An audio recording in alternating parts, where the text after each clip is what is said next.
Dean Minow, distinguished faculty, proud parents, family, friends, and members of the Harvard Law School class of 2014, congratulations to you. You have so much to be proud of and so very much to be grateful for. I want to congratulate by name the 4 most awesome members of the class of 2014 because they used to work for me. Edelie Rivera, Kyle Werschbach, Heather Alpino, and Claire Gaheno. Congratulations. This is a proud day for everyone who is here, but for the parents, I think especially. And not just for the graduates' parents. It turns out that my own parents are here. My mom and dad are seated in the 3rd row. You can clap for my parents.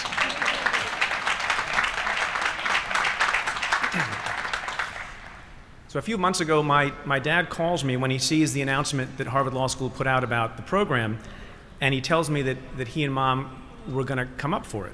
And I say to him, Dad, look, I'm really touched, but you don't have to drive all the way up from New Jersey. You just had knee surgery. It's a long haul. You know, it's fine, Dad. Again, I'm touched, but don't worry about it. My dad gets all serious, and he says to me, Preet, how could I not come and miss a once-in-lifetime chance to see the Mindy Kaling?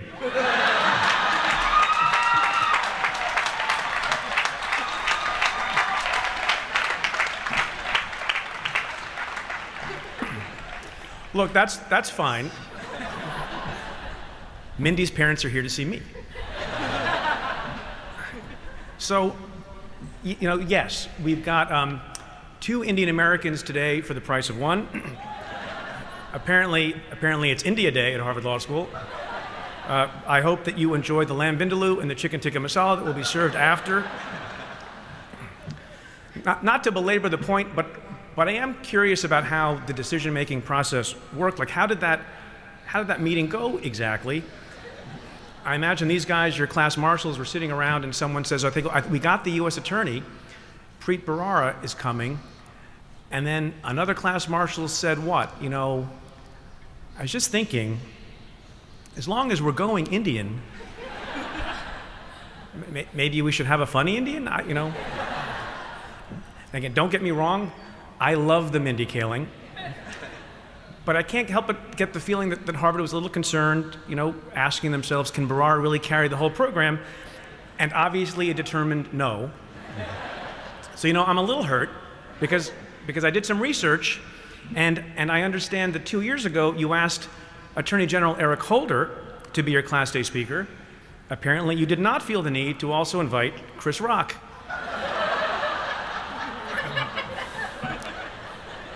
And last year you had Jeffrey Toobin, and you did not hedge your bets with Jerry Seinfeld. So I'm just saying, you know, but it's okay. I'll do my best. I'll do the best that I can. It really is, though, an honor to be here. I have had an unexpectedly productive trip so far. I arrived last evening, stopped by the business school, dropped off a couple of subpoenas, arrested 3 guys for insider trading, and finished off the evening sipping a Scorpion Bowl at the Kong.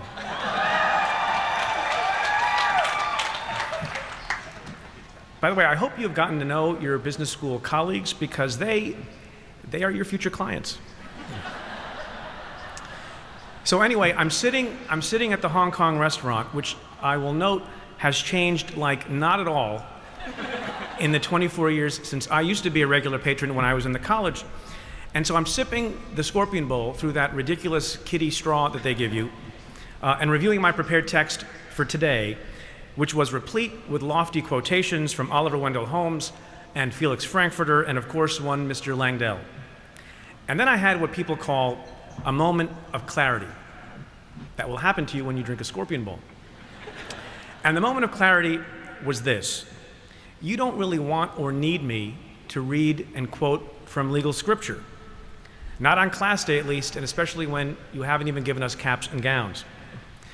So instead, what I thought I would do is rather than speak esoterically about the law, I would speak more pragmatically about how to be successful and happy in law practice. Now, that is not so easy as it sounds, to be both successful and happy as a lawyer. You may be asking yourself, what should I be focused on in my first job? Pleasing the partner? Should I be networking, getting clients, setting myself up for the next job? A simple and excellent answer is actually provided by a scene from one of the greatest Martin Scorsese movies made. It's called The Departed. If you haven't seen it, you should see it. It's set around here in the Boston area, and it's loosely based on notorious mobster Whitey Bulger, so you can see why I might like this film. Mark Wahlberg is in the movie, and he plays a cop. And there's a scene where a law enforcement operation goes south, and Wahlberg's character is upset, and he starts asking questions. And somebody says to Wahlberg, "Who the F are you?" And Wahlberg says, "I'm the guy who does his job. You must be the other guy." And I submit that there is more wise career counsel in that short scene than in many volumes that you might read. Because that is where your focus should always be, being the guy who does his job, whether you are an associate, a law clerk, an assistant DA, a public defender, or anything else. Nothing else matters but doing your job and doing it well, every day, even when it's hard, even when it's tedious, even when it's dull, even when the work seems small and beneath your brand name schooling and God-given talent. It means being the guy who does his job, even when no one is looking, and no one will know the good ideas came from you. If you do that, not only the next job, but your entire career will take care of itself. Trust me on that.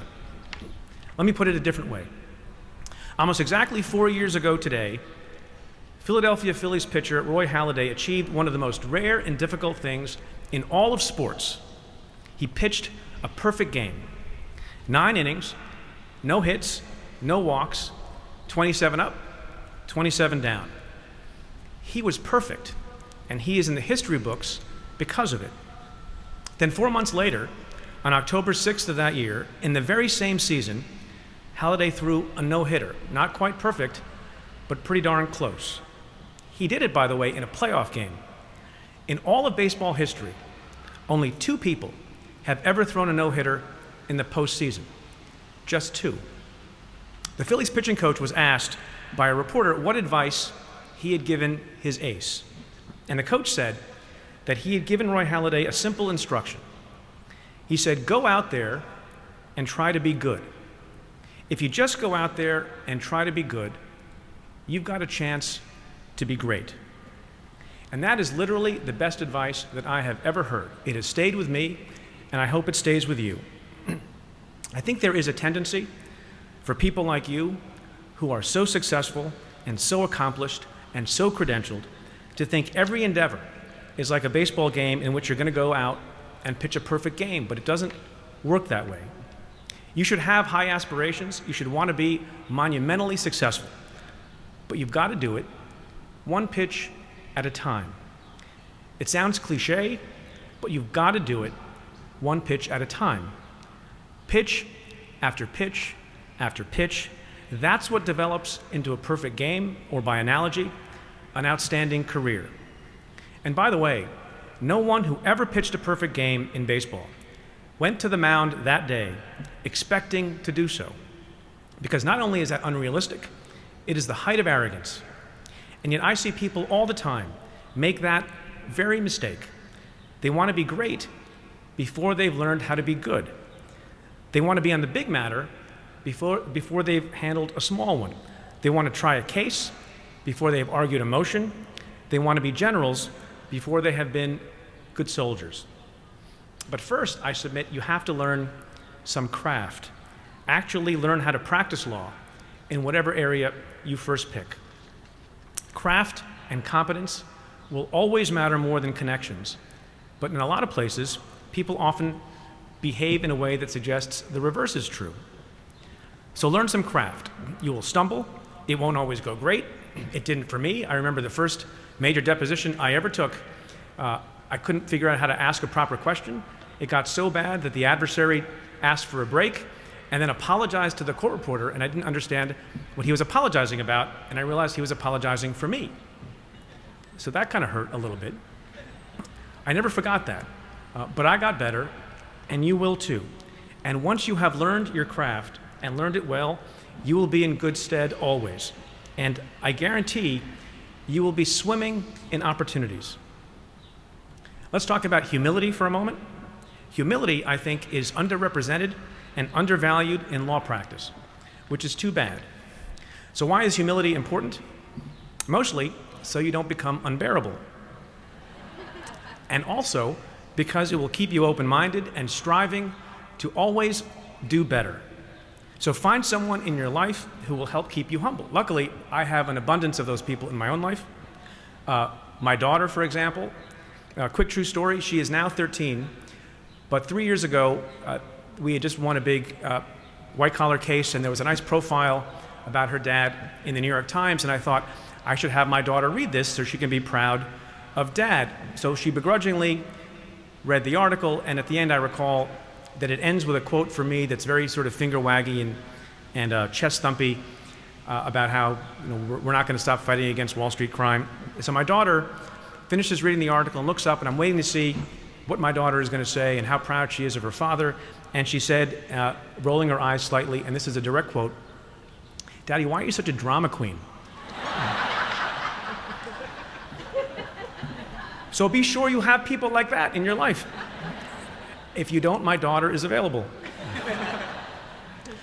A part of humility, by the way, is becoming comfortable with self-doubt. It took me a while to appreciate this. You think that when I became the U.S. Attorney for the Southern District of New York, a storied institution since 1789, that I said to myself, well, it's about time. Finally, I can fix 220 years of inferior leadership. Not quite. Here's how I did feel. I felt nervous and afraid and unworthy.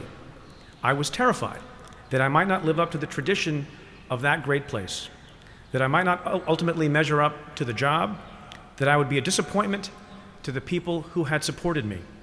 There's 100 years of U.S. attorneys' portraits on the hallway wall leading up to my office, and I walk by them every day, and they appear to be telling me every morning, "Don't screw it up, kid." And so even now, after almost 5 years that have gone pretty well, I get nervous and afraid still. And if I ever lose that feeling, I think that's the day that I should step down. And don't get me wrong, I do have self-confidence also, but at the same time, and on a fairly frequent basis, roaring self-doubt. But you'll find that self-doubt in moderation is animating and motivating, not paralyzing. In my view, leaders who have purged themselves of all self-doubt will not be leaders for long, and in my view, are dangerous while in command. I have learned over time that self-doubt is my friend and arrogance my enemy. Now let's talk about something that will bring you down from time to time. It's called criticism. So brace yourself, because you will receive it, especially if you rise high or take a stand on something, and it will hurt, it will even sting. Now there are some people in the world who are not bothered by criticism, for whom everything just rolls right off their back. Those are type B people. But criticism will bother you a lot because you are type A people. And I know what you guys are like because I'm a little bit that way myself. You are the kind of people who are super competitive, even when playing board games with children. By the way, there's nothing wrong with that. Kids got to learn. The key, I think, to learn is to learn which criticism to take to heart and to make yourself better and to improve, and which criticism to laugh off, which criticism is well-placed, and which is foolish. Trust me, I've gotten to know a lot about criticism in this job. Sometimes just doing your job and doing the right thing will provoke criticism. I've been criticized from the left, I've been criticized from the right, I've been criticized by various governments, I have been banned from Russia, that's true. Sometimes criticism is valid and you have to take it seriously and be smart about it. The point is, don't be dismissive about criticism, but be discerning about it. here's another quick story. So you may have heard, some of you, about a case we brought last year in which the State Department arrested a mid-level Indian diplomat, female, Devyani Khobragade, for visa fraud in connection with lies about she would ultimately pay her domestic worker. Not the crime of the century, but a serious crime nonetheless. That's why the State Department opened the case. That's why the State Department investigated it. That's why the career agents in the State Department asked career prosecutors in my office to approve criminal charges. So that case basically caused an international incident. Now, putting aside disputes about the merits of the case, somehow the Indian government and the Indian press decided that the case was brought by me, an Indian American, for all manner of bad personal reasons. Never mind that the case was initiated and investigated by career law enforcement officials, and that I became personally aware of it only a day or two before the arrest had been scheduled. Talk show hosts in India took to calling me a self-loathing Indian who made it a point to go after people from the country of his birth, which was a bit odd since the alleged victim was also Indian. An Indian official basically asked on television, "Who the hell is Preet Bharara?" And the criticism got increasingly intense over time, which might not have bothered me so much, except that it bothered my parents, who came from India to this country as adults. And that was tough because it bothered them. And then it bothered me again when I had to explain to my daughter, who overheard a conversation in the house, of what it meant to be called an Uncle Tom, because that's what I was being called by journalists in South Asia. So that was not so pleasant, and I will admit that I was upset, as I think a normal human being might be. But then as the accusations got more and more absurd, they became downright comical, and I got some of my perspective back. After all, Indian critics were angry because even though I hail from India, I appeared to be going out of my way to act American and serve the interests of America, which was also kind of odd because I am American, and the words United States are actually in my title. And then I saw this line of attack in the foreign press, and in serious press, it was written that Bharara had undertaken this case to, quote, serve his white masters, presumably Eric Holder and Barack Obama.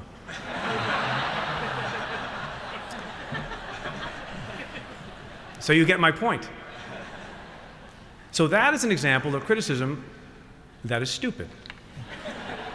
And I realized, by the way, that I had a ready response to the Indian official who asked, "Who the hell is Preet Bharara?"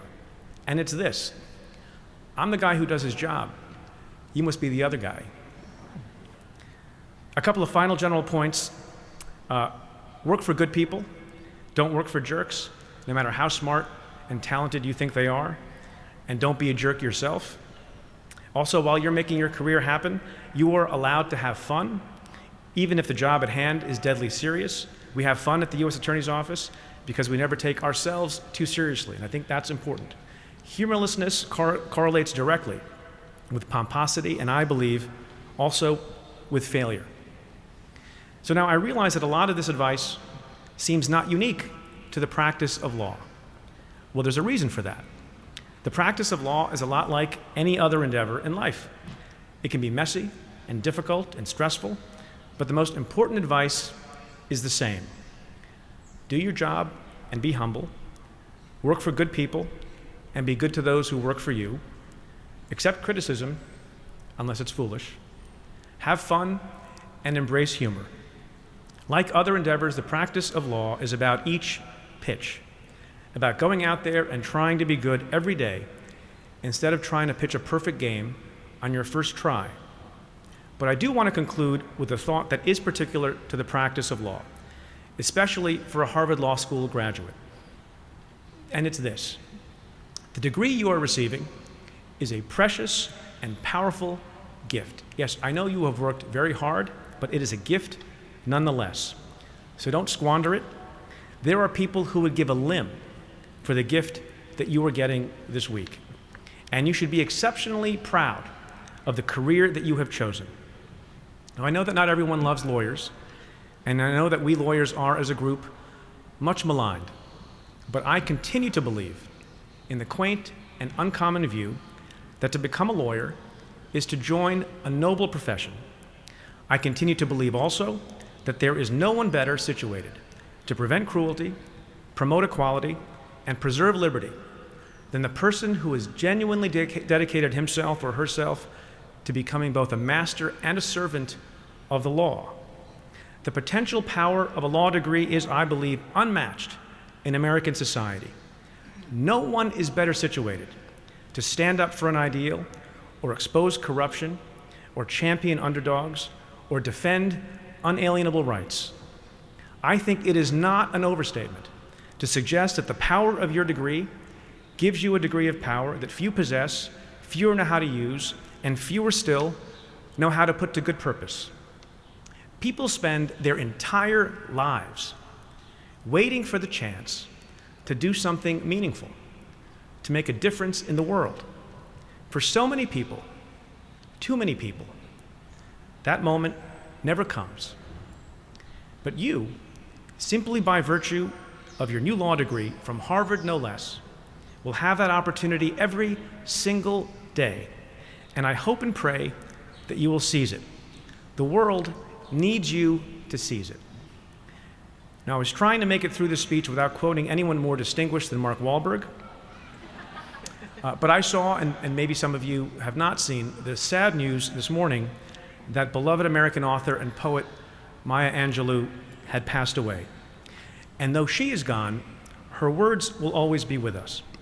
And among the very many beautiful words she has strung together were these: I've learned that you shouldn't go through life with a catcher's mitt on both hands. You need to be able to throw something back. So please, go out there and just try to be good, do it one pitch at a time, and don't forget to throw something back. The world is waiting for all of you. Good luck.